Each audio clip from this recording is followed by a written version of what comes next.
Bem, vamos então examinar o tema do anarquismo e da sua atualidade. A doutrina anarquista é uma doutrina que empolgou o movimento proletário no século passado, em meados do século passado até o fim, e também em parte deste século, até, pode-se dizer, até a Revolução Espanhola, até 1936. Posteriormente, em 1936, o movimento anarquista entrou num recesso, uma depressão extraordinária. Embora haja hoje alguns grupos isolados no mundo inteiro que estão buscando uma nova reformulação das ideias anarquistas para tentarem outra vez reconquistar as posições que tiveram.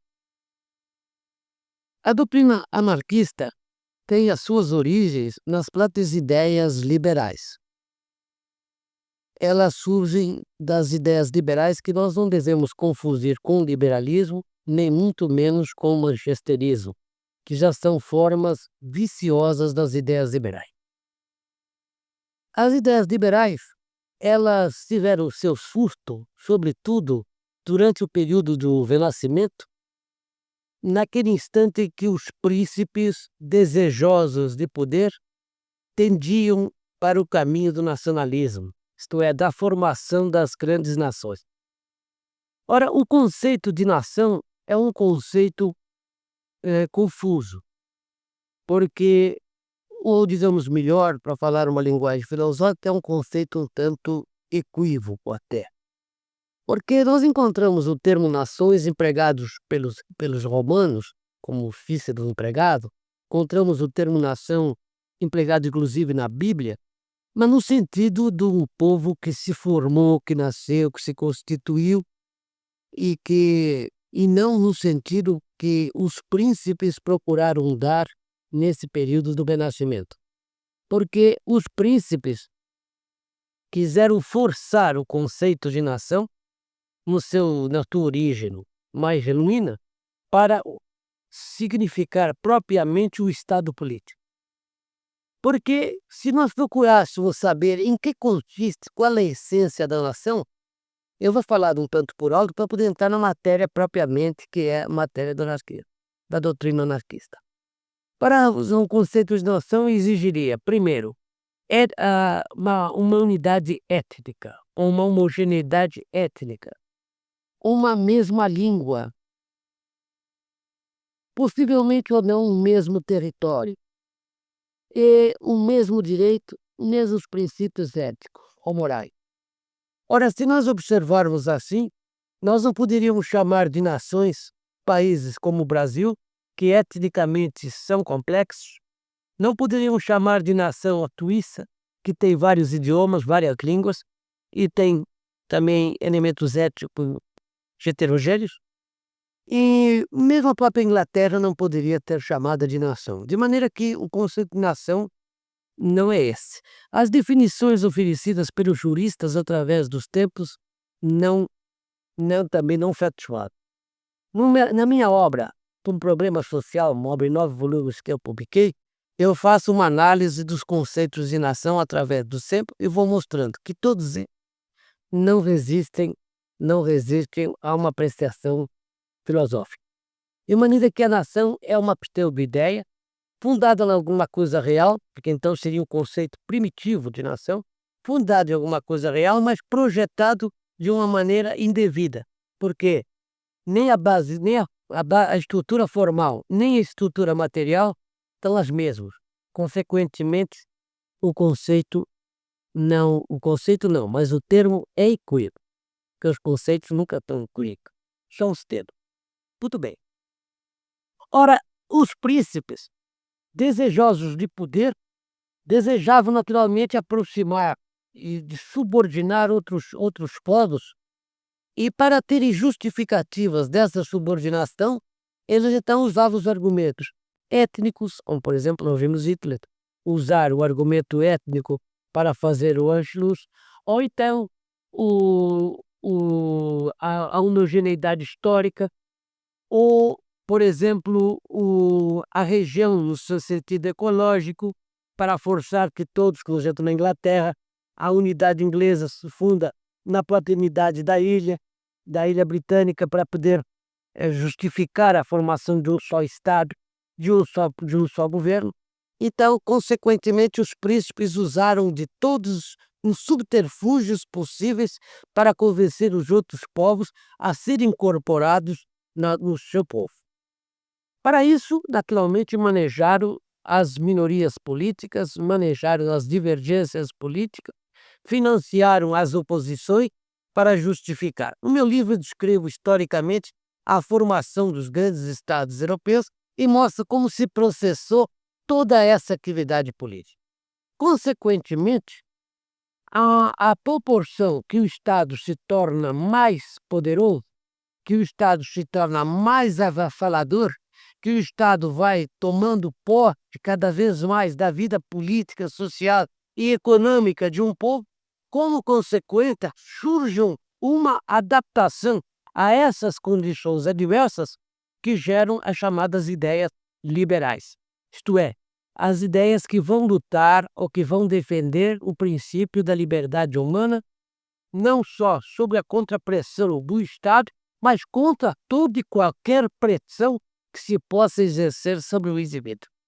Então, consequentemente, no movimento que teriam que surgir como o produto da própria Revolução Industrial, que seria o problema do tema fundamental, é chamada questão social, que provocou desde o século XVIII a preocupação de vir de homens estudiosos dos problemas políticos, econômicos, etc., em face do aumento de dependência cada vez maior do ser humano à nova estrutura econômica e política, tinha naturalmente que gerar, findando-se nessas ideias liberais, que é um patrimônio do pensamento humano, movimentos de caráter social, reformador e até revolucionário, que fossem o oposto completamente do que se estava verificando. Então, buscaram-se as razões que justificavam o aumento de prepotência estatal. A essas razões opuseram-se razões em defesa do indivíduo humano. As razões fundamentais dos estados é a seguinte: é o princípio da autoridade. É um tema gravíssimo, um tema seríssimo. É o tema da autoridade que foi abordado por figuras exponenciais do pensamento humano.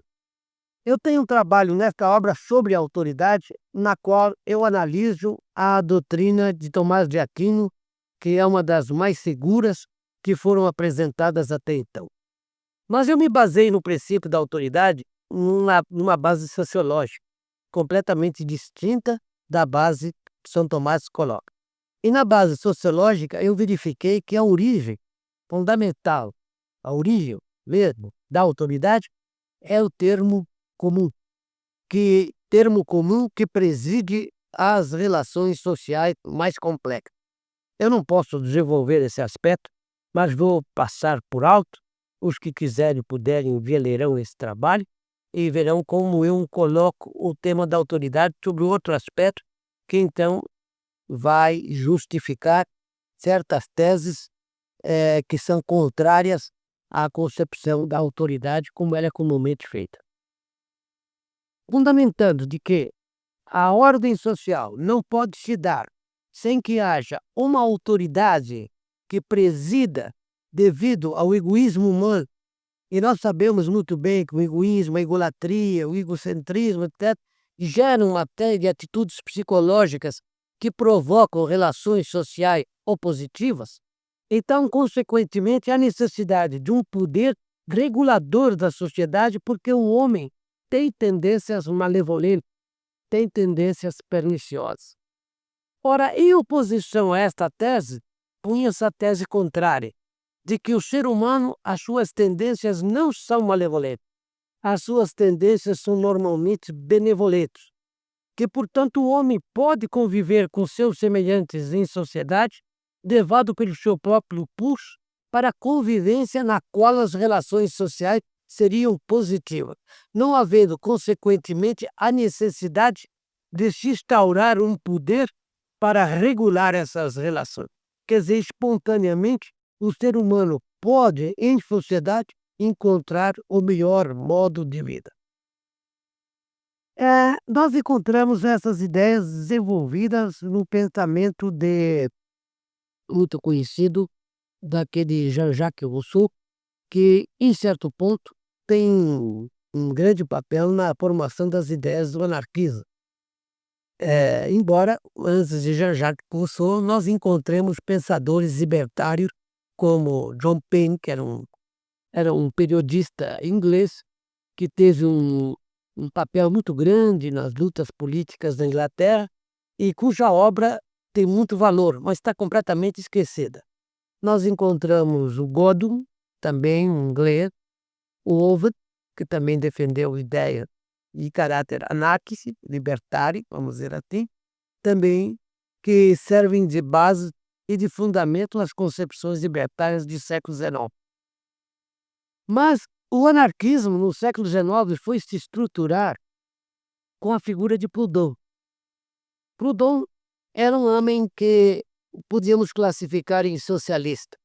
Esse termo socialista é também um dos termos muito confusos dentro do pensamento social, porque não se sabe bem o que significa socialismo.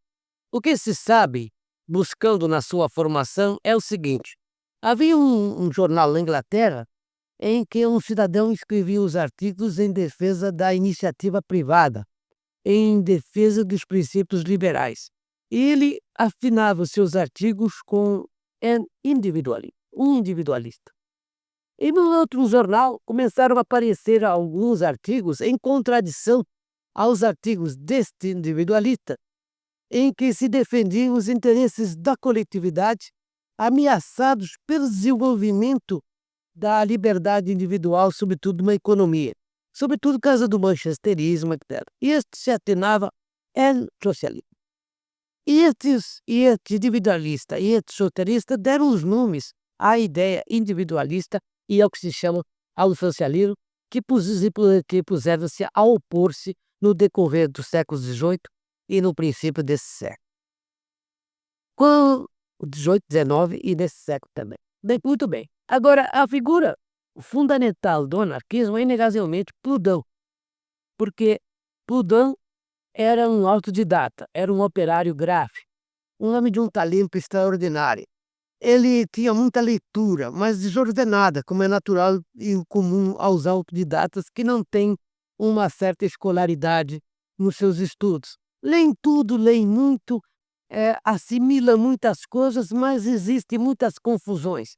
Nós encontramos na obra de Proudhon momentos grandiosos, extraordinários, nos quais ele merece todo o respeito e admiração, porque estão, sem dúvida alguma, pontos culminantes do pensamento humano. Mas ao lado daquilo encontramos caída em que ele é um verdadeiro ginasiano, em que ele cai em coisas de um jovem que não está devidamente preparado. Mas, olhando pelo seu aspecto positivo, inegavelmente ele foi uma das maiores figuras que o pensamento social apresentou. Proudhon defendia ideias, vamos chamá-las, para o início de libertária. Isto é, ele combatia a tendente, o tendente fortalecimento do Estado, a constante intervenção do Estado na vida econômica. Para as ideias liberais, o Estado devia ter apenas uma função preventiva, era apenas um órgão de policiamento, mas o Estado não devia intervir digamos, na vida econômica, no desenvolvimento da sociedade. Mas o Estado, em consequência dos erros e dos exageros que surgem e que surgiram da própria Revolução Industrial, foi forçado pela própria exigência das massas de intervir para regular essas relações e para evitar certos exageros. O próprio Proudhon, na análise do Estado, chegou à conclusão de que o Estado tinha uma função de defensor do consumidor, porque os produtores tinham suas defesas e os seus meios de propaganda, mas o consumidor estava completamente desamparado. Então ele achava que o Estado tinha tido realmente esta função, e se tivesse que ter alguma função, que apenas o Estado pusesse-se nesta, a de ser o defensor do consumo, porque o consumo é precisamente aquela parte da economia a menos organizada, aquela que não tem entrelaçamento entre si, aquela que é desperta e atomizada. Mas levando as suas análises históricas, percorrendo o estudo dos diversos povos, o desenvolvimento da história, Proudhon foi desenvolvendo as suas ideias, então chegou a conceber o que se pode dizer que são as linhas mestras da concepção anárquica. Porque também é difícil definir o anarquismo porque existe tantas tendências anarquistas que eu já cheguei uma ocasião a classificar em mais ou menos 80 e tantas maneiras de conceber o anarquismo, de forma que é difícil dizer aquilo que há em comum entre os anarquistas, ou seja, o anarquismo tomado na sua generalidade. Na sua generalidade, eu concluí o seguinte: todo anarquista, das diversas tendências, defende a máxima liberdade individual, a máxima liberdade individual. A maioria defende a tese da máxima liberdade individual com ética, porque a liberdade individual sem ética considero a lei da selva. Quer dizer, um homem tem que ser profundamente ético para poder ser livre, porque qualquer ofensa ética representa uma violação da própria liberdade. De maneira que a quase totalidade dos anarquistas defende a liberdade individual, mas com ética. Todos os anarquistas consideram o Estado um órgão desnecessário, que infelizmente a humanidade considera como um acontecimento per se da própria organização social. Mas aqui é necessário que se esclareça bem o que eles entendem por Estado, porque os anarquistas admitem o Estado no sentido de ser a sociedade politicamente organizada. Essa seria a definição genérica do Estado. Mas a sociedade politicamente organizada, como um organismo, a parte da própria sociedade, que interfere e subordina a sociedade, nesse sentido de Estado, todos os anarquistas combatem. Eles aceitam o Estado como a sociedade politicamente organizada na qual todos os cidadãos participam, e não como um organismo separado da sociedade e subordinador da sociedade, de modo que se torne um ser um tanto abstrato em sentido sociológico e político, e que depois passa a ter seus próprios interesses, suas próprias razões e tornando-se, consequentemente, opressores da população. Esses dois pontos são fundamentais dos anarquistas. Quanto à posição, digamos, filosófica ou religiosa, nós encontramos anarquistas de todos os matizes. O anarquista, eles admitem que possa ser um cristão, como o caso de Tolstói, que era anarquista e era cristão. Ele pode ser um ateu, como foi o caso de Bakunin, era ateu. Bom, Bakunin era um ateu diferente.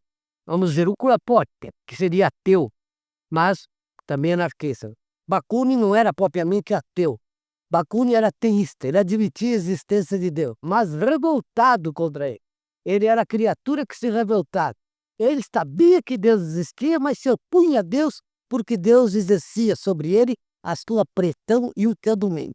Ele tomava uma atitude heróica, respeitável, porque esse ateísmo, dentro da própria igreja, os homens mais conscientes respeitam esse tipo de ateísmo, porque eles representam uma revolta da criatura por incompreensão, naturalmente, no sentido cristão, por incompreensão, mas que se compreende porque é uma atitude que se justifica ante o próprio orgulho e a própria soberba humana, embora ele não seja justificado eticamente, esteja vituperado.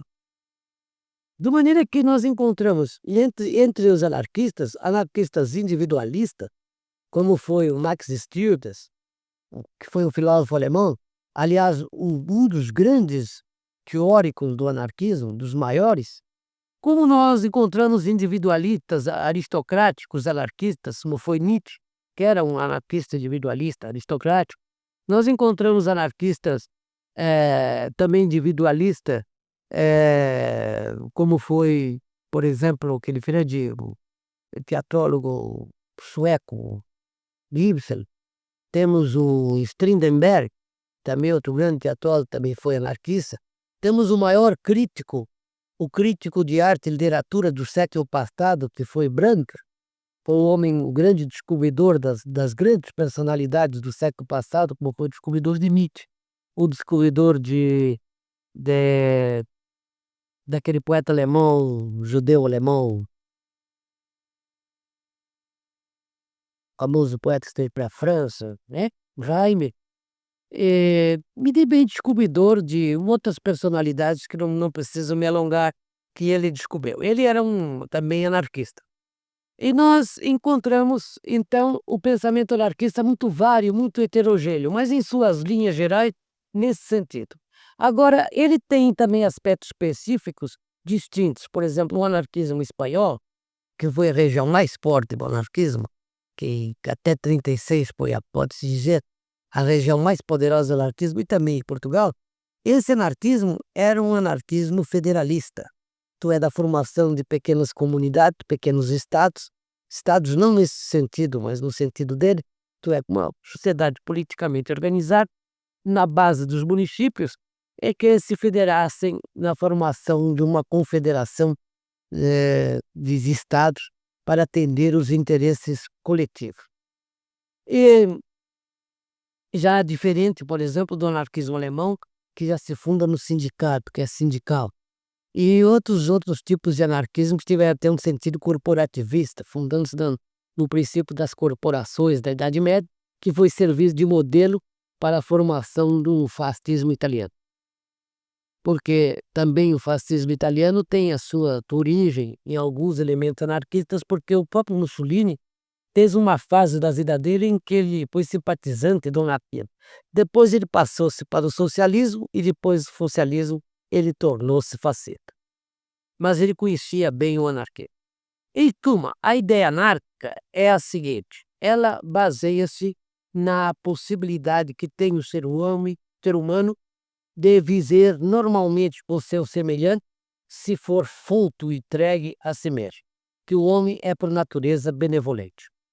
Olhado assim, nesses aspectos gerais do anarquismo, ele, quando é examinado por autores católicos de mais valor, ele passa a ser desprezado como doutrina, porque eles acham que a confutação, digamos, a, a corresponder que a confutação quer dizer hã? Nos faltou o termo, a refutação do anarquismo torna-se praticamente desnecessária, porque a doutrina já se apresenta de per si como uma doutrina falha, porque o homem não é tão bom assim, o homem tem impulsos malevolentes.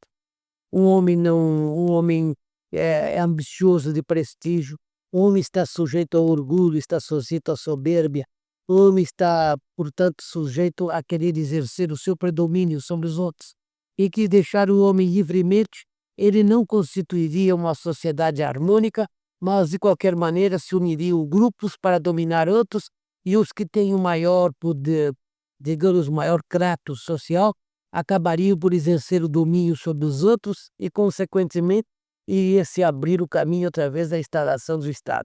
De maneira que eles refutam o anarquismo, não que o anarquismo seja uma doutrina anticristã, eles não a consideram anticristã, eles a consideram apenas mal fundada psicologicamente, mal fundada nos elementos reais do ser humano. Então, consequentemente, repele o anarquismo por este motivo. É perda de tempo pensar em constituir uma sociedade dessa espécie. Ora, no pensamento cristão, existe uma série de análises feitas sobre certas experiências que os cristãos fizeram nos seus primeiros anos, que tem muita semelhança ao que as ideias libertárias têm pregado. Nós encontramos, por exemplo, um movimento chamado, o nome agora não me ocorre, uma espécie assim, fratelista, quer dizer, um movimento que consistia na convivência de seres humanos fraternalmente, de ambos os sexos, não pelo processo que Monacal ou pelo processo que depois a igreja estabeleceu, mas de ambos iam conviver dentro de comunidades em que não teria uma organização estatal de nenhuma espécie. Essas experiências foram, de certo modo, coroadas de êxito até um certo momento, mas eram os períodos das invasões e elas foram vencidos e dominadas por esses povos invasores que apostavam nos seus bens, razão pelas quais elas foram obrigadas a organizar uma defesa militar e, consequentemente, marchar para constituições de caráter político, etc. De forma que, nas tuas linhas gerais, o anarquismo fica confrontado por essa impossibilidade prática da sua realização. Os anarquistas não pensam assim. Eles, sobretudo os anarquistas que seguem a linha do século XIX, que têm um pensamento ainda muito teórico e muito fundado nos aspectos positivos do ser humano, que eles julgam que são predominantes, suficientes para garantir uma formação de uma sociedade perfeita, eles julgam que toda essa confrontação não tem base porque a experiência é que provaria, daria a última palavra. Portanto, deixem-nos experimentar, dizem eles, e nós iremos provar à humanidade que é possível viver-se deste modo. E algumas experiências foram feitas. Algumas foram coroadas de certo êxito e outras malograram. Mas, inegavelmente, todos os malogros se devem por causas per accidere e não per se. Ou sempre por motivos exteriores, extrínsecos, que perturbaram essas coletividades. Existem algumas experiências anárquicas feitas nos Estados Unidos que, segundo as informações que se tem, elas se deram por dissolução intrínseca, quer dizer, pela própria divisão dos elementos componentes que não conseguiam viver em harmonia, começaram a impor os seus pontos de vista, trazendo daí distúrbios, lutas, formação até de partidos, e que acabou por corromper completamente aquela experiência. Mas o que interessa no anarquismo, a meu ver, é o aspecto positivo.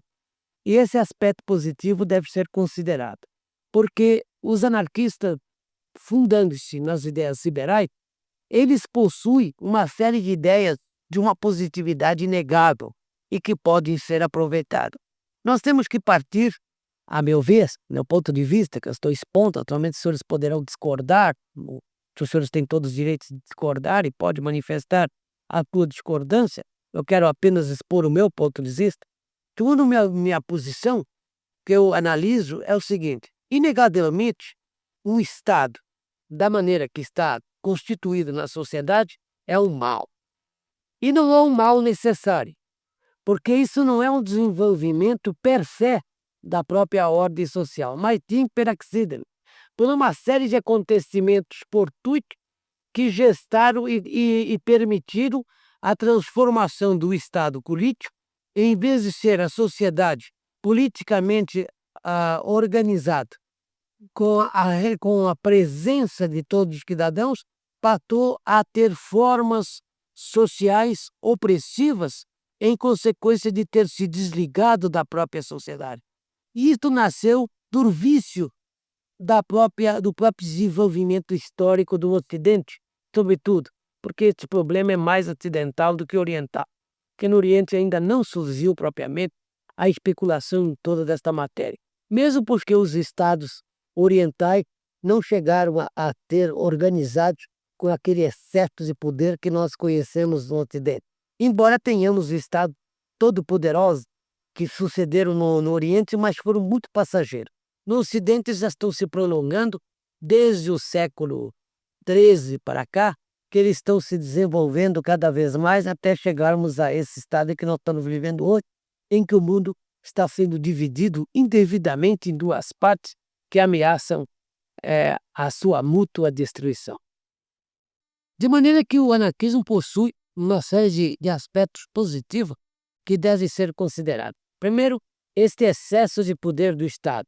Segundo, como consequência desse excesso, o afastamento constante do homem quanto aos problemas políticos e sociais, porque o homem se preocupa, sobretudo administrativos, o ser humano se preocupa mais com a parte política no sentido partidário, com a parte da crítica à administração, mas o ser humano não está participando dessa administração.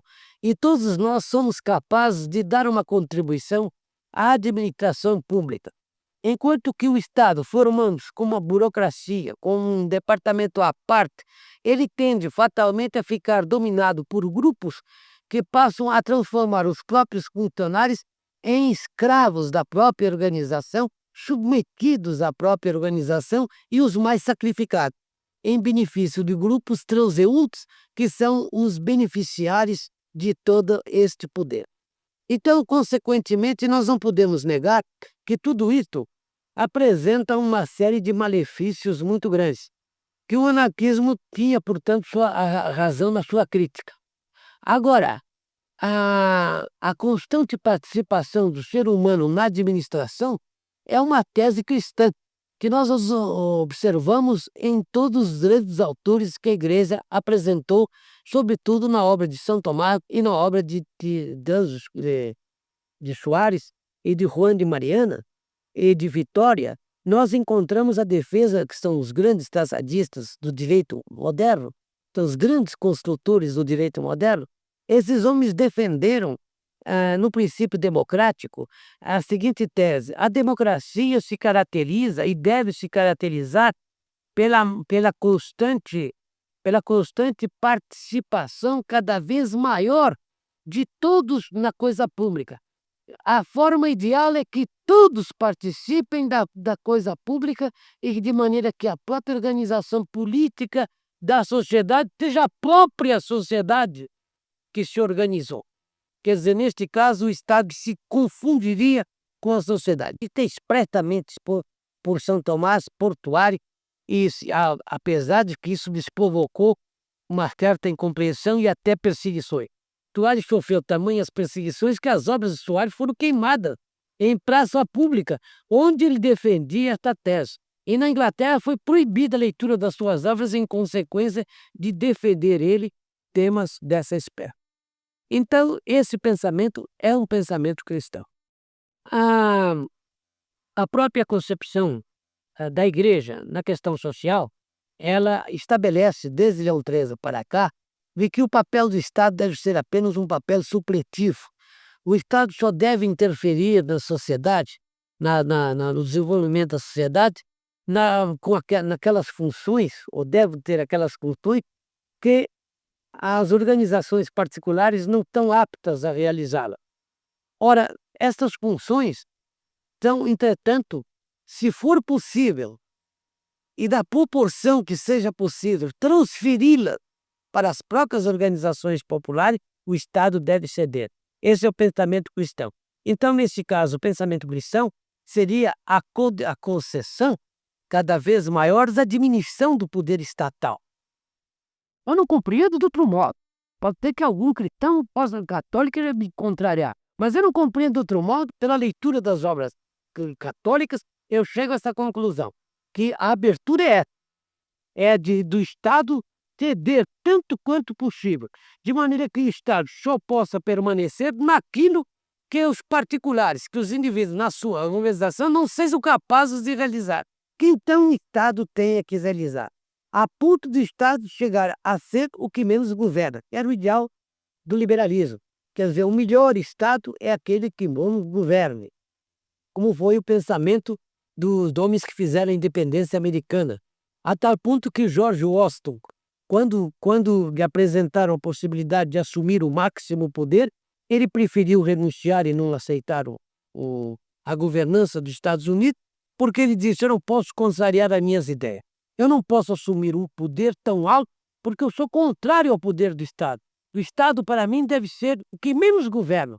O melhor Estado é aquele que menos papel tenha na sociedade, a não ser o de um vigilante. A sociedade deve fazer pelas suas próprias forças, pelos seus próprios meios, o seu desenvolvimento.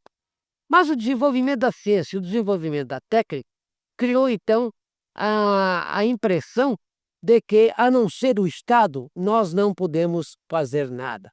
Não é possível, tem o Estado, disse, fazer uma estrada de rodagem como a Brasília-Belém. Não é possível, sem o Estado, construir as grandes empresas que são capazes de dar a produção até com prejuízo, porque nenhum particular vai querer reunir capitais para fazer uma empresa que não é lucrativa. Então, consequentemente, esta parte a sociedade não teria essa contribuição necessária. O Estado se vê obrigado a realizar esta parte deficitária para poder atender os interesses sociais. Assim, tem se justificado o Estado. No século passado também, começou a desenvolver-se uma forma libertária que surgiu do pensamento também libertário. Porque, não me lembro bem se foi John Penny, certa ocasião, conversando com os tetelões que estavam em greve, deu-lhes a ideia da formação da primeira cooperativa. Então surgiu aquele primeiro movimento cooperativista que nós conhecemos, do cooperativismo moderno, que é o chamado dos pioneiros de Rochdale, que fundaram a primeira cooperativa um pouco mais dos 30 tecelões, que reunindo seus pequenos capitais, que não chegavam talvez a 50 libras, foi o máximo que reuniram, conseguiram fazer um pequeno armazém para fornecimento de gêneros alimentícios, sob caixote, sob tábuas velhas, um porão de uma casa, e dali eles começaram, e aquela cooperativa de Rochdale é hoje uma das maiores potências industriais dos Estados Unidos. E ela demonstra que é capaz de dirigir empresas extraordinárias, porque a cooperativa hoje de Rochdale, que possui aproximadamente, os dados os senhores não vão exigir de mim uma segurança absoluta, porque eu não tenho, mas que deve ter aproximadamente de 80 a 100 mil associados hoje na Inglaterra, ela possui fábricas para atender quase tudo quanto é necessário para o consumo da população. Quer dizer, utilidades domésticas e toda a espécie, essa cooperativa produz e vende nos seus armazéns aos seus cooperados a um preço razoabilíssimo, e daí o seu desenvolvimento. Então alegava-se o seguinte, eu estou até me antecedendo a minha argumentação. A alegação que se fez quanto ao cooperativismo, nas suas manifestações, era que as cooperativas só tinham validez e tinham alguma eficiência quando se tratava de pequenas unidades econômicas, por exemplo, pequenas unidades agrícolas, pequenas unidades industriais, ou organizações de transporte ou de consumo, mas tudo pequenas unidades econômicas. Nunca eles poderiam se constituir em grandes unidades econômicas como a que necessita a organização social em que nós vivemos. Mas eu estou agora, volto, Rochdale provou que era possível atingir em vários setores.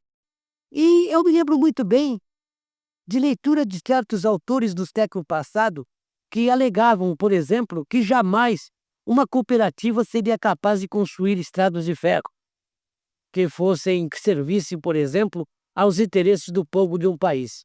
E nós vemos hoje a Bélgica que todas as estradas de ferro são fundadas, são uma cooperativa, da qual são sócios todos os seus usuários. Dizia-se também que era impossível a uma cooperativa organizar, por exemplo, uma frota de navios mercantes que pudessem fazer o intercâmbio comercial. Hoje a maior empresa de transportes marítimos da Suécia, cuja frota é 4 ou 5 vezes maior que a frota brasileira, pertence a uma cooperativa. Dizia-se também que as cooperativas não eram capazes de organizar, por exemplo, a indústria do petróleo. Hoje, nos Estados Unidos, 80% dos produtores de petróleo são formados em cooperativa. Dizia-se, que mais se dizer? Outros exemplos, se me ocorre. E, por exemplo, companhias telefônicas, companhias de luz elétrica, de energia elétrica, estão sendo formadas em todo o mundo em bases cooperativistas. De maneira que as experiências cooperativas, que são genuinamente libertárias, genuinamente anárquicas, elas estão provando a sua eficiência. E nós observamos que tudo quanto há de positivo no mundo moderno tem as suas origens no pensamento libertário.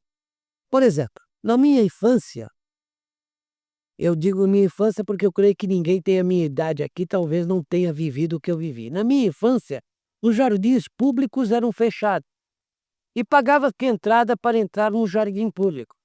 E certa ocasião, quando eu fui com meu pai ao jardim, meu pai comprou a entrada, custava um vintém, deu 2 vintém para nós entrarmos. Eu perguntei ao meu pai, por que precisa pagar a entrada para entrar no jardim? E meu pai me disse, natural, meu filho, porque senão entra todo mundo aqui dentro, todo mundo começa a cortar as plantas, tirar as folhas, a perturbar o jardim. Assim está murado, está fechado, não há perigo de depredações. Hoje os jardins estão abertos, não estão fechados, e todos reconhecem que aquilo é um bem comum e ninguém vai lá cortar plantas a não ter algum que exagerado na sua decadência ética, que não respeite o que é do coletivo. E não se compreendia uma série de coisas que hoje são coletivas. Por exemplo, a formação de hospitais, que é uma das coisas mais extraordinárias do cooperativismo, que são as Santa Casas de Misericórdia. A Santa Casa de Misericórdia nasceu do movimento libertário. E é uma obra gigantesca, tão gigantesca, que aqui tem um médico que poderá dizer se não é verdade o que eu estou afirmando. Até a formação da República, e até durante os primeiros anos da República, o sistema hospitalar brasileiro pertencia quase totalmente à Santa Casa de Misericórdia. E alguns hospitais que se formavam em algumas regiões, fundados em certa sociedade ou algumas ordens religiosas. Mas a maioria eram as Santas Casas de Misericórdia.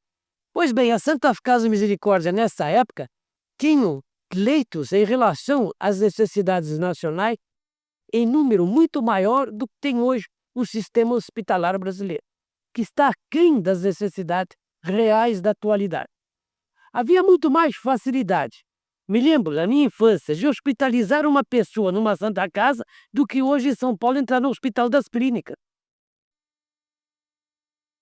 A Santa Casa estava sempre aberta, sempre tinha vaga, sempre tinha lugar para atender alguém necessitado.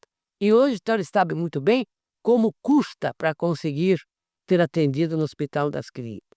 É uma verdadeira odisseia. Quer dizer que o progresso, passando para o Estado, como se passou esse setor, nós não tivemos o melhor desenvolvimento.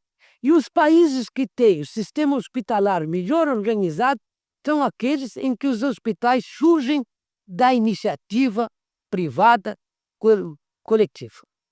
Como se vê na Alemanha, atualmente, como se vê na Suécia, como se vê sobretudo nos Estados Unidos.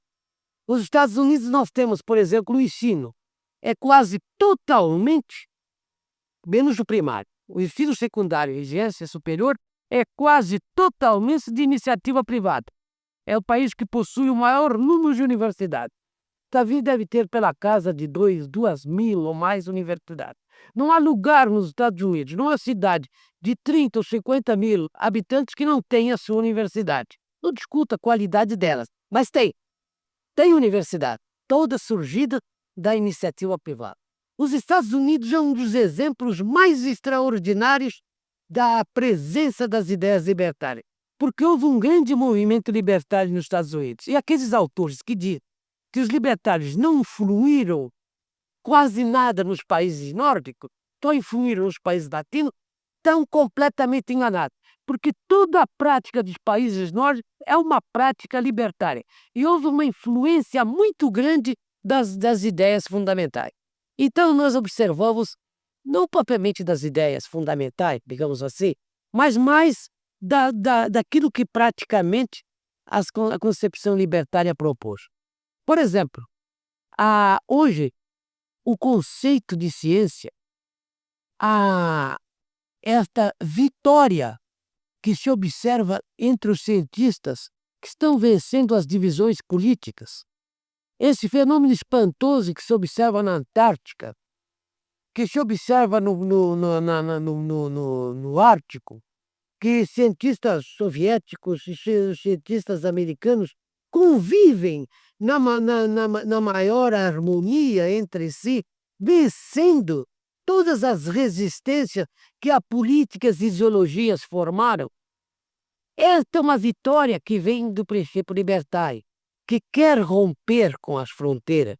Nós sabemos que na concepção cristã, sobretudo na concepção católica, há um desejo também de vitória às fronteiras, há um internacionalismo, não no sentido que deram os socialistas internacionalistas, mas no sentido cristão, em que os povos de todos os países pudessem gozar dos mesmos direitos e serem respeitados em todas as partes, porque por ser cristão os homens se unificariam.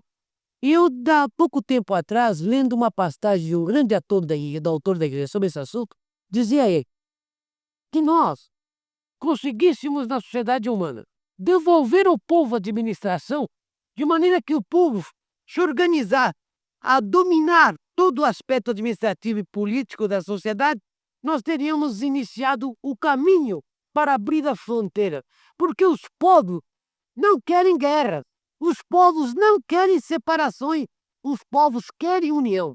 Quem quer as guerras são os dominantes, são os políticos. Ora, se nós nos colocamos no verdadeiro sentido que se pode tomar em relação à política, nós nos encontramos em face de o ser humano ansioso de poder, o ser humano ansioso do classe. Eu já tive a oportunidade de falar aqui, se não me engano, 2 aulas atrás, sobre esse assunto. Este ser humano, ele quer cada vez mais poder para si, ele quer manter-se. Então a política tornou-se apenas uma arte de conquistar o poder, de conservar o poder e de ampliar o poder. Nada mais o político faz do que isso. Então a política tomou um sentido completamente outro que aquele sentido clássico que Aristóteles havia estabelecido, como a arte de organizar a sociedade de modo a conviver harmonicamente os seres humanos e de forma que os interesses individuais não se choquem com os interesses coletivos, isto é, que as relações sociais sejam relações sociais positivas e não relações sociais negativas. Nesse sentido, a política perdeu o seu verdadeiro, afastou-se desse sentido e tornou-se apenas numa arte de conquista do poder. É o que ela tem atualmente. Então, estes homens que querem dominar a sociedade, que querem manter o poder sobre a sociedade, que querem dirigi-la, são eles que não permitem que os povos se tenham, que não permitem que os povos se aproximem. Mas hoje, a ciência, os meios de comunicação, tudo está abrindo, tudo age libertariamente, tudo está rompendo as fronteiras, tudo está procurando aproximar os homens. De forma que, se a concepção libertária, naqueles aspectos típicos do século XIX, era uma doutrina confutável, ela, nos teus ímpetos, nos seus desejos e nos seus ideais, ela é irrefutável, porque ela representa o desejo humano de superação do próprio homem, de afirmação do próprio homem. Agora, os anarquistas modernos necessitam reformular o seu pensamento e, para isso, necessitam reestudar toda a gênese da concepção libertária para apresentar à sociedade uma nova maneira de orientar os homens para um novo destino, não tem dúvida. Isso deveriam fazer os anarquistas. Mas, infelizmente, esses homens, na sua maioria, na quase totalidade, estão vivendo nesses textos, mas apenas com presença física, porque intelectualmente eles estão no século passado, estão naquelas ideias que são computadas para o louco. Eles não estão à altura do patrimônio que receberam. Eles não sabem aproveitar a doutrina que têm nas mãos e que poderia servir muito para empolgar o homem moderno. Porque se nós notarmos, o homem moderno está revoltado contra essa pressão do Estado. Ele está revoltado com a transformação da máquina peroxídeo em um meio de opressão para ele.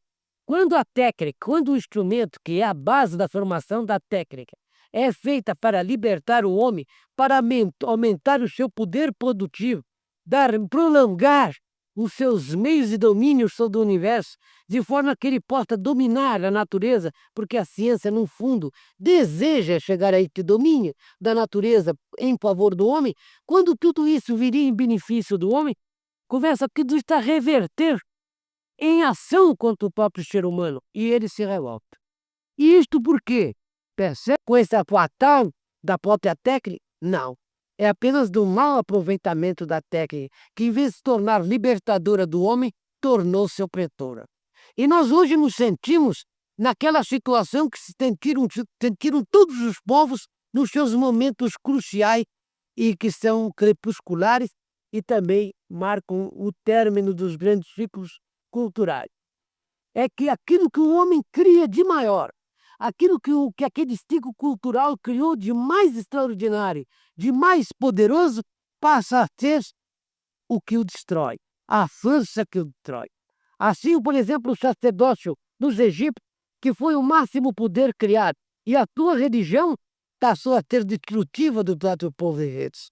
Nos gregos, a filosofia, que foi a obra suprema que os gregos realizaram, passou a destruir através do movimento dos sofistas, escepticismo, etc.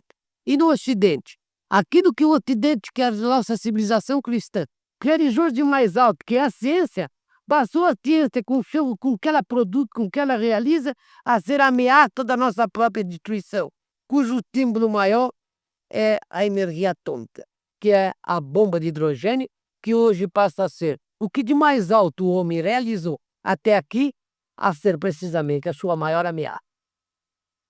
Se podia dizer até que o povo romano foi destruído precisamente por aquilo que ele criou de mais alto, que foi o seu direito, porque foi fundado naquele direito que começou a dissolver-se a própria sociedade romana. Agora, senhores, eu quero chamá-los a atenção para isso. O tema é muito vasto, o tema é muito amplo, o tema é tremendamente... Puxa, caiu gravada. Passamos da hora.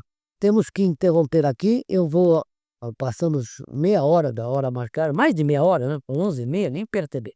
Mas eu vou fazer a interrupção apenas para terminar. Vou dizer o seguinte: nós precisamos reexaminar esses temas, porque há possibilidades da reformulação de uma nova concepção do mundo, no sentido político, no sentido social, que não vai pôr-se em contradição formal e intrínseca com as concepções cristãs, mas com o que há de mais sólido e positivo nas ideias socialistas e que pode ter bases genuinamente científicas, históricas e econômicas. Quer dizer, bases suficientes para dar uma validez mais completa. Por hoje é só e boa noite.